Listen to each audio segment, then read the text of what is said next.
Consider your entire life an argument.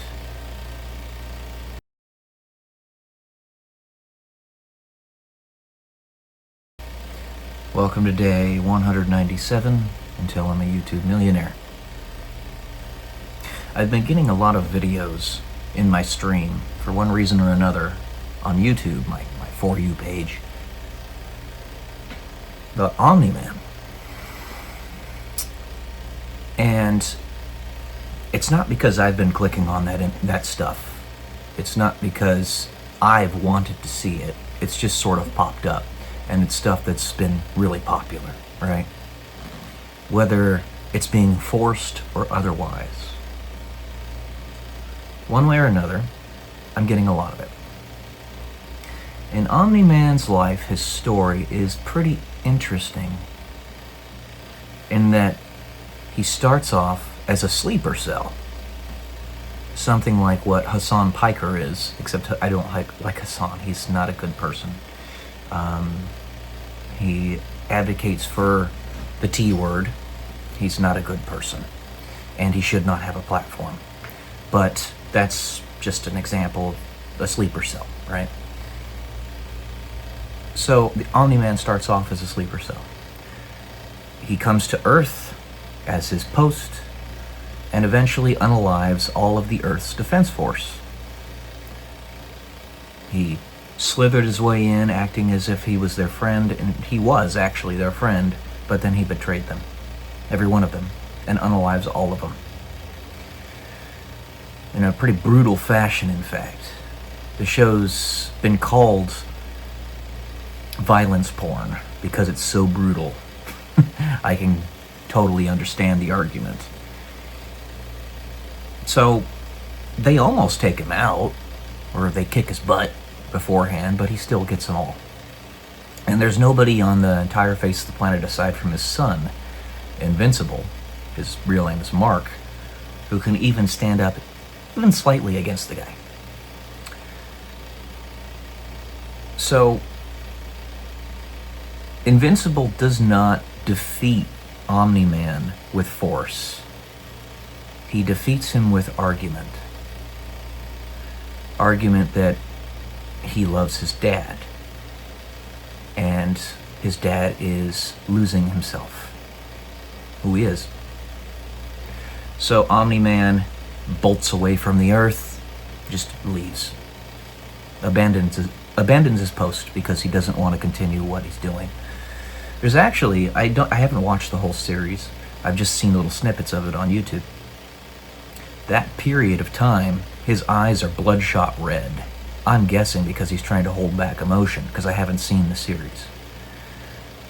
Maybe it was because of the betrayal that his wife felt and had expressed to him. But whatever be the case, he left the Earth and went to another planet and became the monarch of that other planet, which is a bunch of mantis people, right?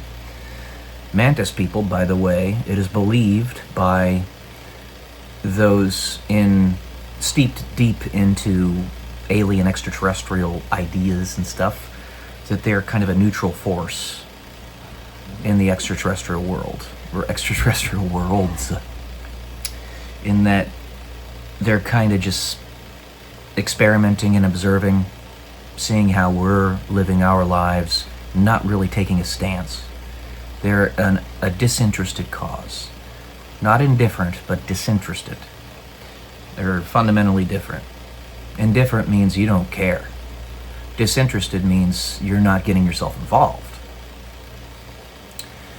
And the mantis people are like that. And it's kind of an interesting juxtaposition in that regard, that Omni-Man goes to the mantis people's planet and becomes their monarch and has kids with them. Another aspect is that his genetics is compatible with theirs.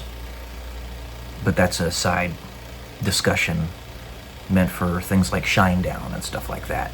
I can talk about that later. A real thing, by the way. It doesn't actually, I gave it that name, Shinedown, because I like the band Shinedown. But it's a real thing that happens. You can shine light into DNA and fundamentally change it, depending on the purity of the light. So, Omni-Man starts off as a sleeper cell. He betrays everybody that he claimed to have loved, breaks his own heart, leaves the planet, reestablishes himself and figures out who he is, and becomes a protector again. And brings his son along with him, Invincible, to teach him how to be strong and how to defend against the Viltrumites, his species of basically dictatorial conquerors. And he actually fights against them because he adjusts his perspective on what life is all about. It's not about conquest. It's not about conquering. It's not about any of that stuff. It doesn't matter. You could be the most powerful being in the whole of existence, bar none, orders of magnitude above and beyond anything else out there. But if you can't meet the smallest being where they are, that being that has agency and a capacity to understand and differentiate between good and evil, if you can't meet them where they are, all your power's for nothing. Nothing. And he had that redemption arc. So your entire life, how you live, how you react to your experiences, and how you do or do not let those experiences affect your own perspective and how much you love people. That is your life's argument. It's humongous. It's everything.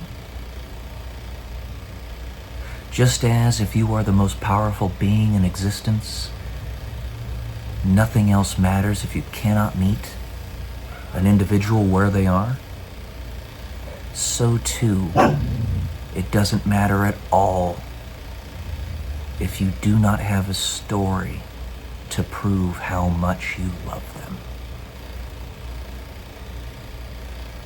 So, your entire life's an argument. Keep that in mind. Love y'all. Peace.